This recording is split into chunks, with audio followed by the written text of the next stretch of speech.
Morning, morning. Wee something stuck in my throat there. Wee bit high pitched. Let me get Facebook on board. Um, Apparently, Maximilian Robespierre's just put a video out as well. Everybody hear me okay this morning? Somebody give me a thumbs up. It's a bloody thing.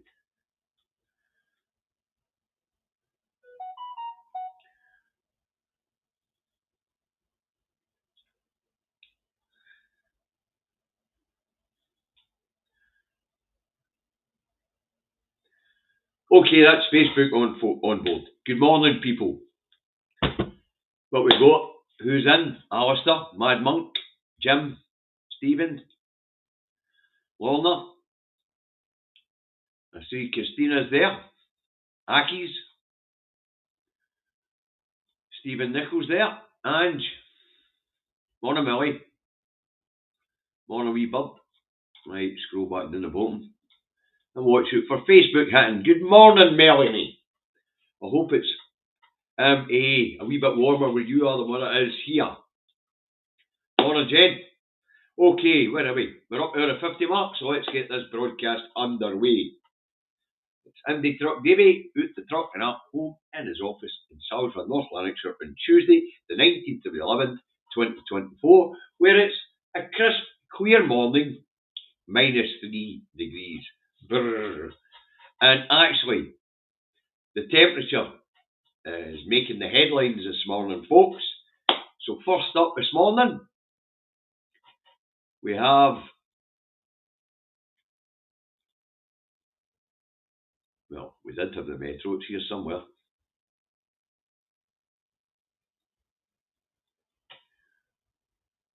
Here we go. First up this morning, the metro.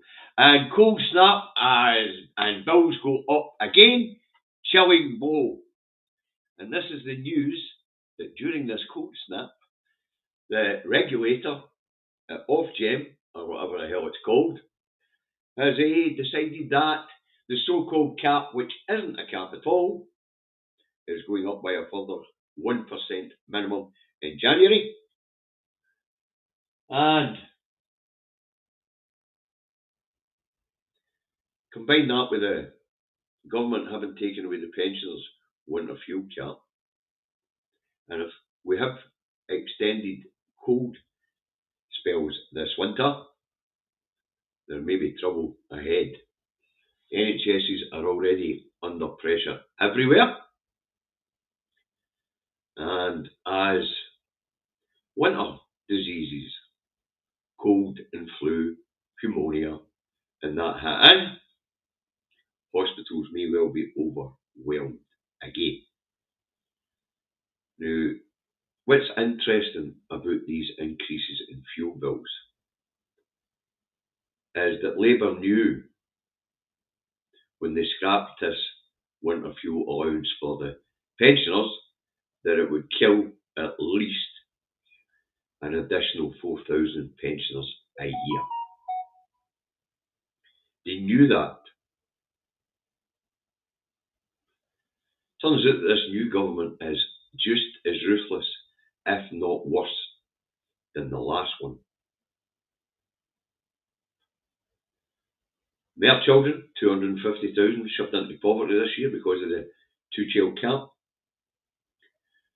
The elderly and the infirm, deprived of heating in the midst of winter, and those who can't afford to put it on, the price is going up to the point where they can't afford to put it on. Welcome to Brexit Island. The National goes on. We'll stick this one on, I don't know, because it's got multiple headlines.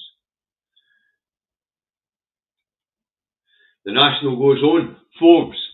There's credible path for independence. Well, if there is, nobody's fucking telling the rest of us from the party, that is. Apparently, Scotland's captain rescued Scotland for a late winner in Poland. And exclusive interview with Audrey Nicholl on Flynn's attempt to take her place as an MSP. And of course, Charity, the main headline, Charity reveals stark fears for pensioners over Labour's cut. Age Scotland warns reality of losing winter fuel payment, setting in as cold arrives. And the bottom stripe across the paper on the front page calls to publish legal advice to Starmer on genocide. Well, as we know, Starmer and his a foreign minister, David Lammy, are trying to redefine what genocide is, or redefine how we quantify or describe a genocidal regime. Right, let's move on. The Telegraph's next, and I'm not putting that one up, but the Telegraph has farmers must pay for NHS, says Reeves. And this is as 20,000 farmers are descending on the English capital today, London. Now, farmers to pay for NHS. Now, I don't know how many farmers pop their clogs each year, but I can't imagine the amount of inheritance tax being brought in will cover what's required to fix England's NHS, especially. Never mind Scotland, Wales, and Northern Ireland, just England alone. There is no danger that this inheritance tax is raising enough to fix the NHS. None. There is a danger that this change to inheritance tax will throw up the price of food. And if they really piss the farmers off, then food supplies could become short as they decide not to plant crops. They've already dropped the output from UK farming by 20% just to cover the lack of labour, which no longer comes in from Eastern Europe in the summer to harvest the crops. So remember, as well as the problems getting food in because of Brexit, indigenous food producers have cut the amount they're producing because of staff shortages. So inflationary pressures coming everywhere here. Anyway, the farmers are descending on London today. Right, the other headline in the Telegraph is we'll side with Europe over Trump's trade war, suggests Minister Jonathan Reynolds, and he is the new business minister. So apparently, if Trump goes to war with China over trade and the EU over trade, according to the business secretary down that road in the House of Thieves and Carpetbaggers, or Westminster, anybody out with Scotland, they'll side with the EU. Right, the Sun has Clarkson's Army, Jez on march with 20,000.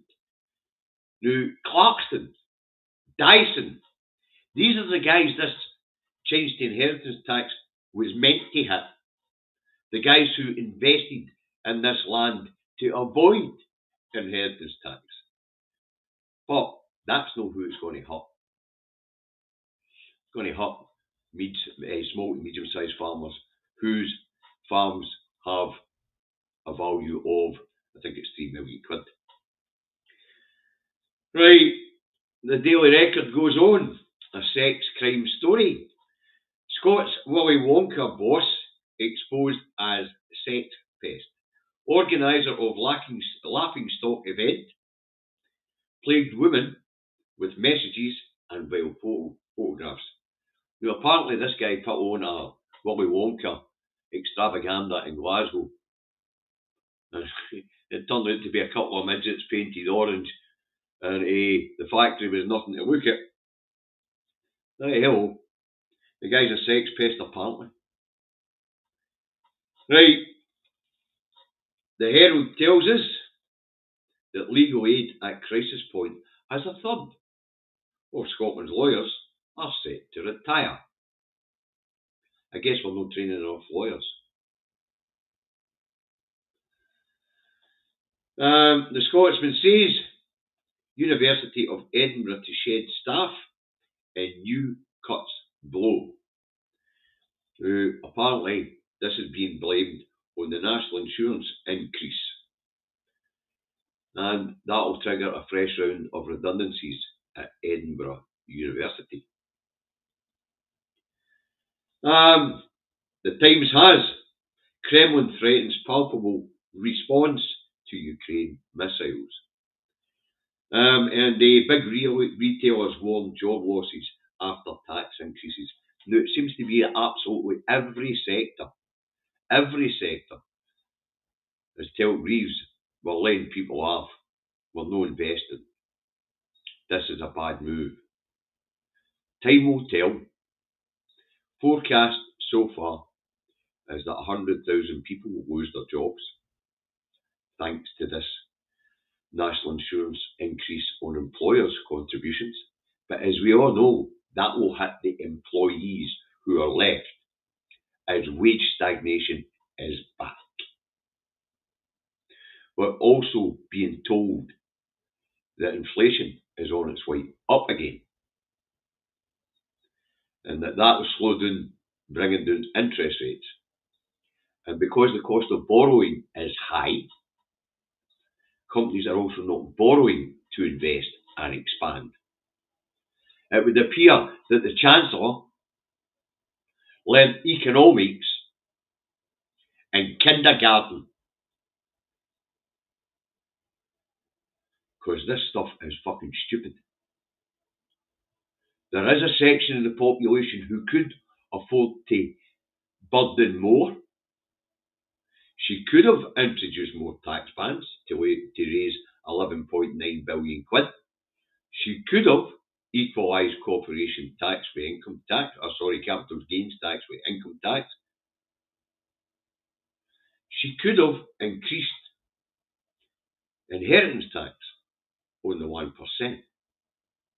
Did none of these fucking things. Hit the economy is what she did. When the economy's already flatlined and in decline. Absolute economic idiocy. I don't know how many times I have to say this. She claims she learned economics at her mother's kitchen table, balancing the checkbook. Fucking idiot. This isn't a household.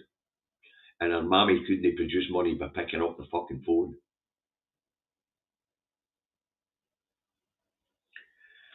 Right, the eye has. Putin threatens to strike back if UK and US arms used by Ukraine. War coming. I'm glad I'm too old to participate. It's not as if anybody my age or older hasn't seen the fucking horrors of war.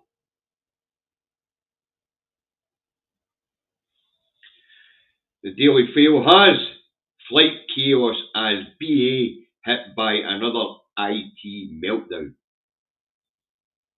Maybe it's time British Airways invested in some good fucking tech. I wonder how many billions they're making a year.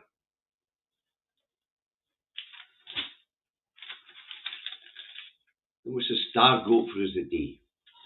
Another weather-related story, I believe. Let's stick the star up, because you know I like the star. The Daily Star, the final slot each day. And up it comes. Snow in November. Shock horror. Whole country is suddenly in crisis. Grit Britain. Well, apparently, Grit Britain can't handle a wee flurry of fucking snow. But obviously, I've got the UK or the English Daily Star up this morning, because a wee bit of snow tends not to be a problem here in Scotland. We tend to be a wee bit more used to it.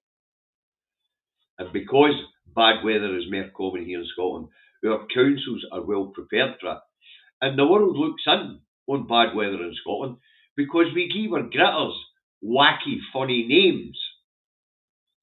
And if you go to Road Scotland, there's a wee app there where you can follow the gritters in your area and see what they're all called. They're absolutely hilarious. So it is. The names that some of these gritters have got. Absolutely hilarious. But don't take my word for it. Go to Road Scotland and go to follow the gritters. Fucking brilliant.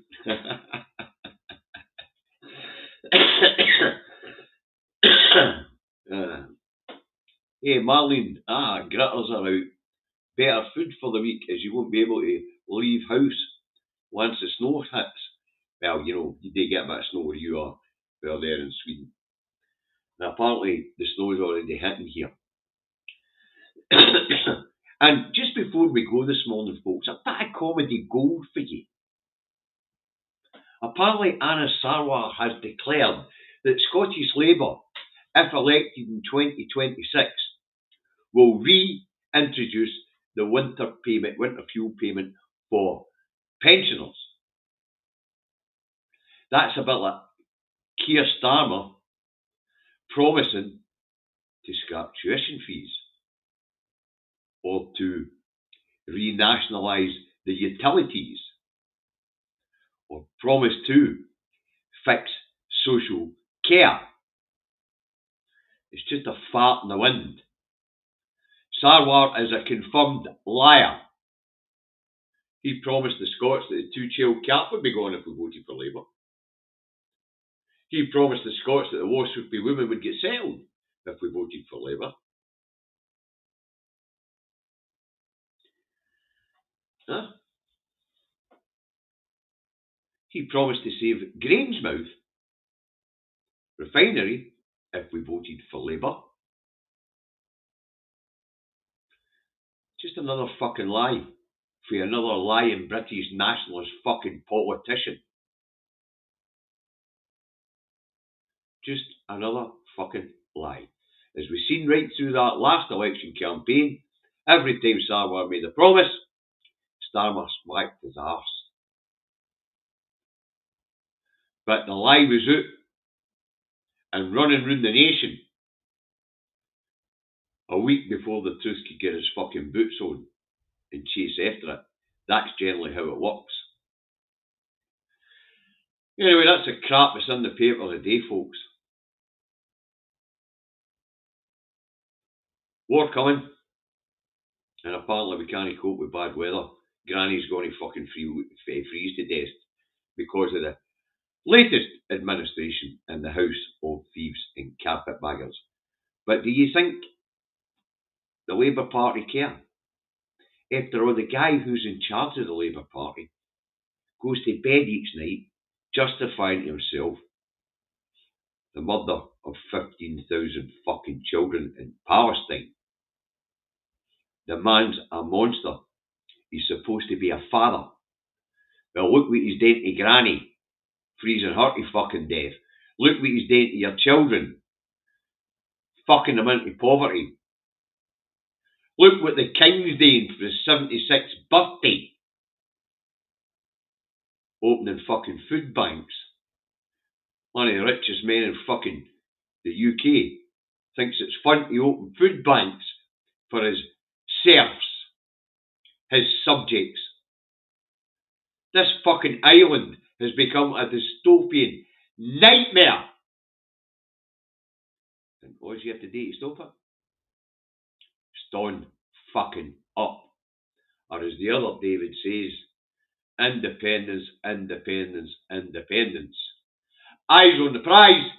See you tomorrow morning. Don't be fucking late. You'll be on the naughty step. Have a nice day. Oh, no, after a show chat. This morning, I've got some admin today, and because the wife's working overtime today, I've also got a lot of money in my pocket, which I'm going to go and spend in Halfords. Have a nice day.